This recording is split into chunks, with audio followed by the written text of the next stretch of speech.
ଚିତ୍ତବଧ ପ୍ରଥମ ଅଧ୍ୟାୟ ତୃତୀୟ ଭାଗ। ଲଳିତା ବିଶାଖାଙ୍କର କଥୋପକଥନ।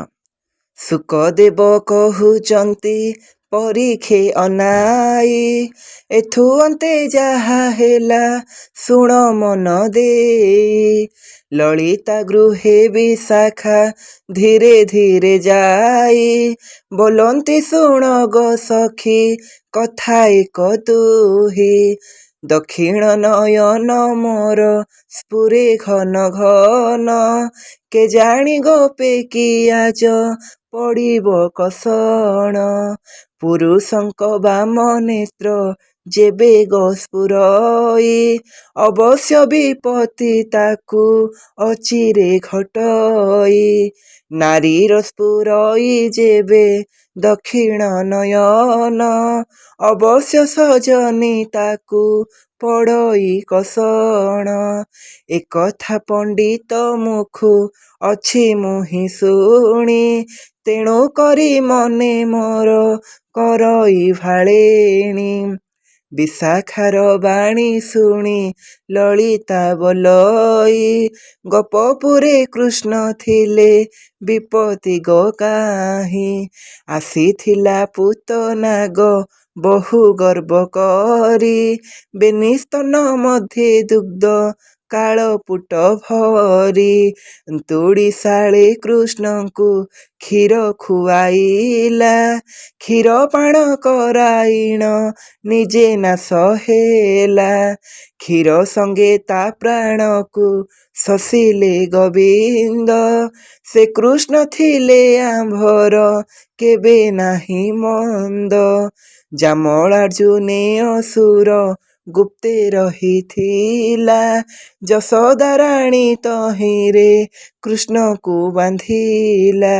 ଭାଙ୍ଗିଲେ ଜାମଳାର୍ଜୁନେ ରକ୍ଷ ପଡ଼ି ମଲା, ପୁଣି ସକଟ ରୂପେ ଦୈତ୍ୟ କଇଲା।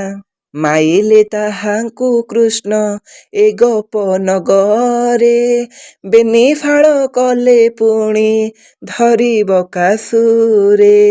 ଅଘାଇଲା ମାଇଲେ ତାକୁ ଦେବ ହରି, ତାହାରି ବାରତା କଂସ ନ ପାଇଲା ଫେରି।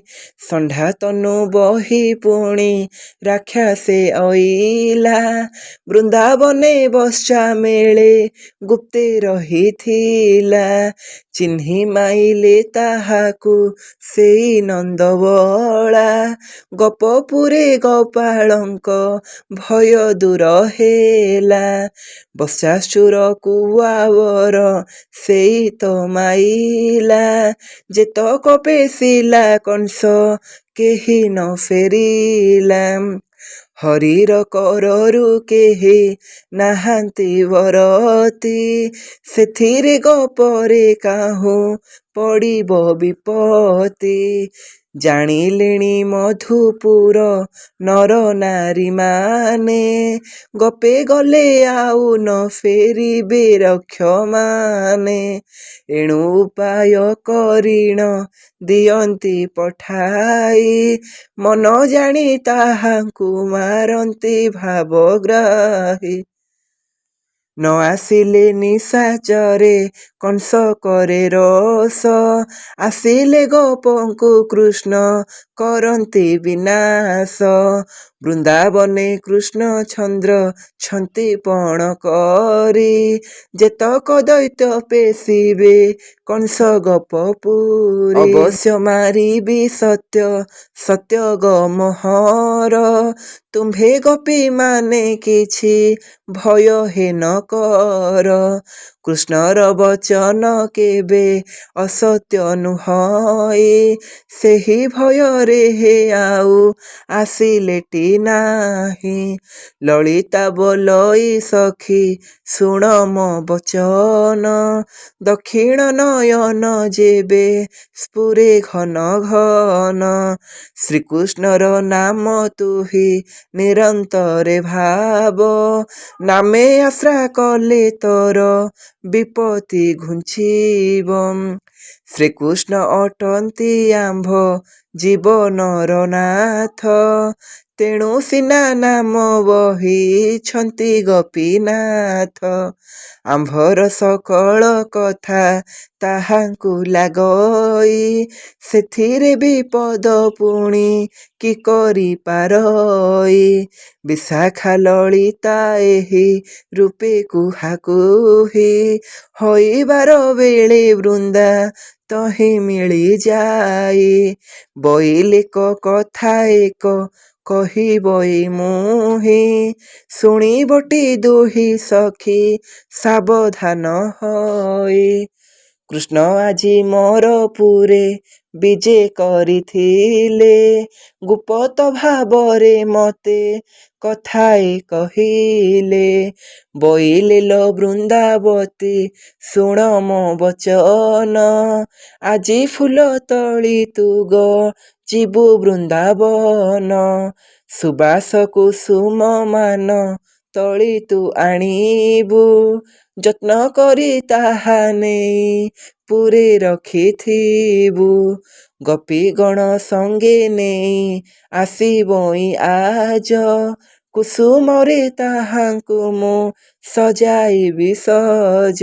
ସୁବାସ କୁସୁମ ଦେବ ବେଣୀ ମୁଁ ସାଜିବି, ବାଛି ଚମ୍ପକ କଳିକା ଲଲାଟେ ଖଞ୍ଜିବି। ଗଳାରେ ମୁଁ ଲମ୍ବାଇବି ସେବତୀର ମାଳ, ରଙ୍ଗଣୀରେ ଗୁଛେ କର୍ଣ୍ଣ ସାଜିବ କେବଳ। ବାହୁରେ ନିଆଳି ଫୁଲେ ବାହୁଟି କରିବି, ଯାଇ ଜୁଇ ମାଳ ନେଇ ହୃଦେ ଲମ୍ବାଇବି। ନାନା ଜାତି ପୁଷ୍ପେ ଆଜ ଗୋପୀଙ୍କି ମଣ୍ଡିବି, ଆଜି ମୁଁ ତାଙ୍କରି ପଞ୍ଚ ପରାଣ ତୋଷିବି। ଏହି ରୂପେ ମତେ କହି ସେନାଗର ମଣି, ଧେନୁ ଚରାଇଣ ଗଲେ ରାମ ସଙ୍ଗେ ଘେନି। ମନେ ମୁଁ ବିଚାର କରି ଗତ କଥା ମାନ, କୃଷ୍ଣ ନିକି ମତେ ପୁଣ ଦେବ ଅପମାନ। ଏହି ରୂପେ ଥରେ ଡାକି କୁଞ୍ଜ ବନେ ନେଲେ, କନ୍ଧରେ ବସାଇ ତଳେ କଚାଡ଼ି ସେ ଦେଲେ। ସେହି କଥା ମାନ ମୋର ମନରେ ପଡ଼ିଲା, ତେଣୁ କୃଷ୍ଣ କଥାରେ ମୋ ବିଶ୍ୱାସ ନ ହେଲା। ବିଚାରିବାକୁ ସେ କଥା ଯୋଗୁ ମୁଁ ଅଇଲି, ମନକୁ କିପରି ଆସେ କହ ମତେ ଆଳି।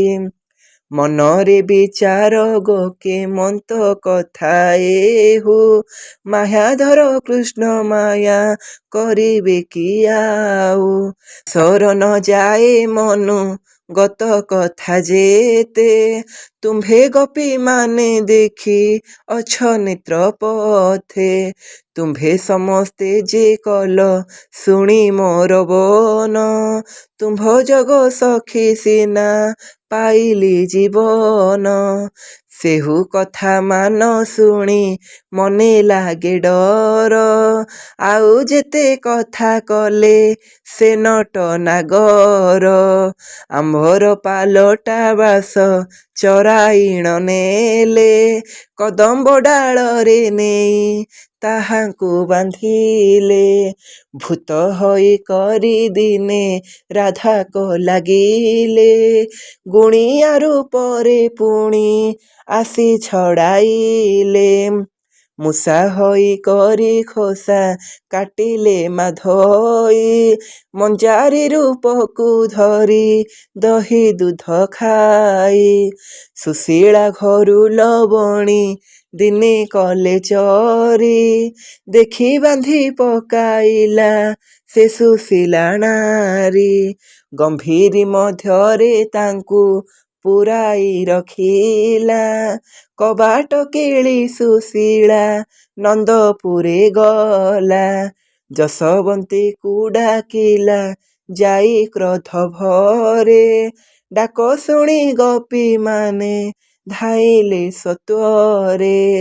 ତର୍ଜନ ଗର୍ଜନ କରି ଡାକଇ ସୁଶୀଳା, ବେଗେ ଆସି ନନ୍ଦରାଣୀ ଦେଖ ତୋର ବଳା, ତୋ ପୁତ୍ର ନୀତି ଲବଣୀ ଖାଏ ଚୋରି କରି, କ୍ରୋଧ ହେଉଥାଉ ପରା କରିଲେ ଗୁହାରି, ଗୋପପୁରେ ଷଣ୍ଢ କିଲ ହୋଇଛି ତୋ ପୁଅ, କଂସ ରାଜାକୁ କି ତାର ତିଳେ ନାହିଁ ଭୟ, ତାର ଲାଗି ବାଟ ଘାଟ ଚାଲି ନ ପାରିଲି, ଶାଶୁ ନଣନ୍ଦଙ୍କ ଠାରୁ ଗଞ୍ଜଣା ପାଇଲି, ଏଡ଼େ ଦୃଷ୍ଟ ପୁତ୍ର ଜାତ୍ର କଲୁ ତୁ କାହିଁକି, ବିଧାତା କି ଅଣାଇଲା ଆମ୍ଭରି ପାଇଁକି, ବନ୍ଧା ହୋଇ ଗମ୍ଭୀରିରେ ମଧ୍ୟେ ଅଛି ପଡ଼ି, ଆଜି ତୋ ପୁତ୍ରକୁ ଲୋନ ଦେବି ମୁଁ ଛାଡ଼ି, ନ ରହିଲେ ଗୋପୀ ପଛେ ଯିବି ଆନ ଦେଶେ, ଆସ ଆସ ଯଶୋବନ୍ତୀ ତୋର ପୁତ୍ର ପାଶ, ସବୁଦିନେ ଏହିପରି ଖାଉଛି ଚୋରାଇ, କହିଲେ ତ ମିଛ ମଣୁ ଏବେ ଦେଖ ଯାଇ, ସୁଶୀଳାର ଏଇ କଥା ଶୁଣି ନନ୍ଦରାଣୀ କୃଷ୍ଣକୁ କାଖେ ଘେଣିନ ବାହାରିଲେ ପୁଣି, ବଳରାମଙ୍କର ହସ୍ତ ଧରିଣ ଅଛନ୍ତି, ଏପରି ଭାବେ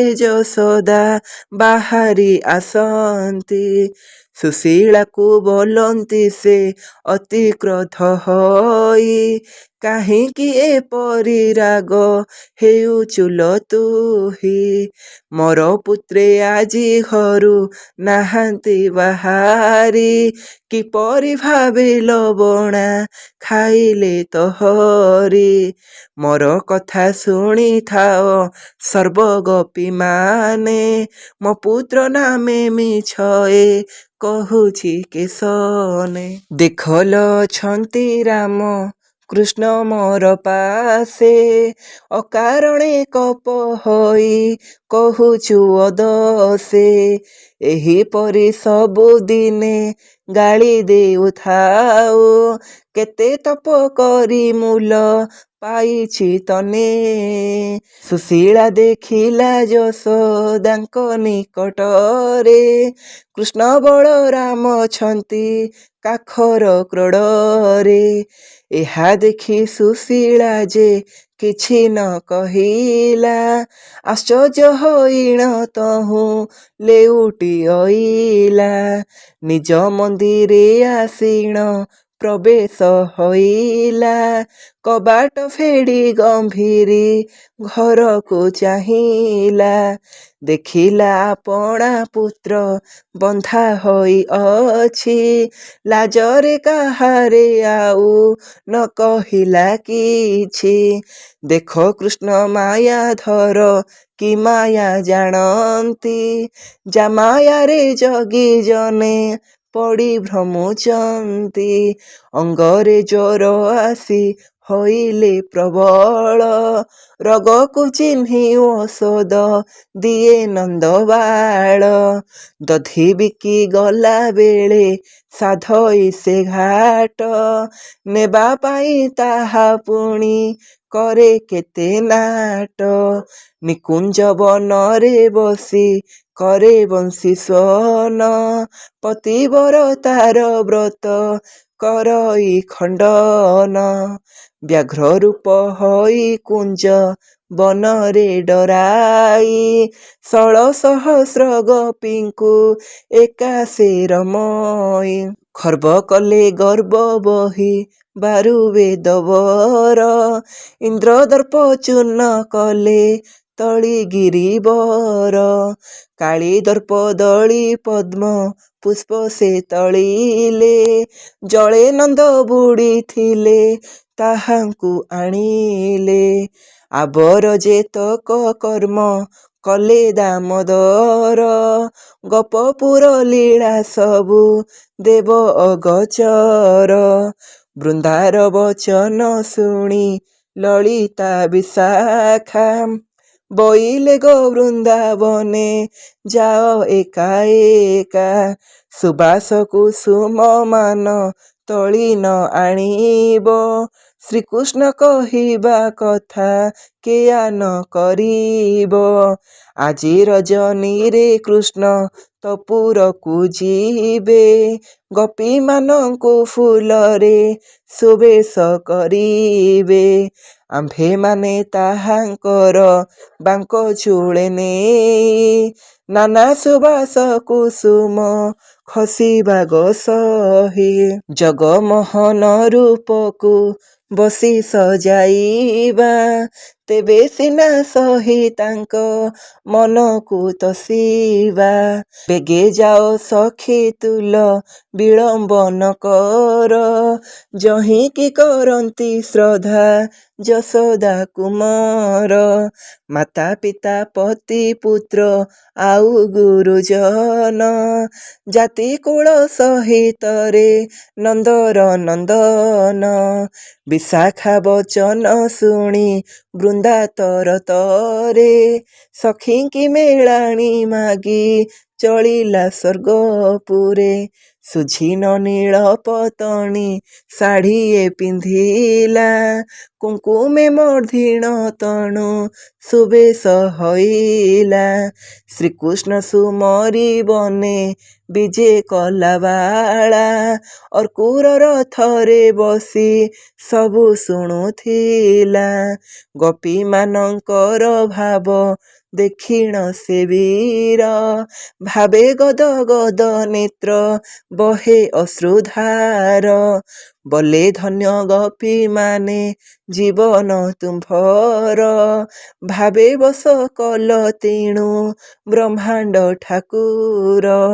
ଯେତକ ଗୋପୀ ଗୋପାଳେ ଗୋପେଛନ୍ତି ରହି, ସମସ୍ତେ ଅଛନ୍ତି କୃଷ୍ଣ ପାଦେ ମନ ଦେଇ। କେମନ୍ତେ ତେ ଯିବେ କୃଷ୍ଣ ଭାବେ ଏହାଙ୍କର, ଭାବେ ଘେନି ଭାବଗ୍ରାହୀ ନାମଟି ଯାହାର। ମନେ ପ୍ରତି ନୁହେଁ କୃଷ୍ଣ ଭାବ ଏହାଙ୍କର, ଭାବେ ଘେନି ଭାବଗ୍ରାହୀ ନାମଟି ଯାହାର। ମନେ ପ୍ରତି ନୁହେଁ କୃଷ୍ଣ ଗୋପୀଙ୍କି ତ୍ୟଜିବେ, କଂସକୁ ମାରିବା ପାଇଁ ମଧୁପୁରେ ଯିବେ। ଗୋପୀମାନଙ୍କର ଭାବ ଦେବେ ଅଗୋଚର, ଏହା ତେଜି କୃଷ୍ଣ କିମ୍ପା ଯିବେ ମଧୁପୁର। ମନରେ ମୋହର ଏହା ପରତେ ନୁହଁଇ, ଜାଣି ଚିହ୍ନି ସେ କଂସକୁ ନାସିବେ ମାଧୋଇ।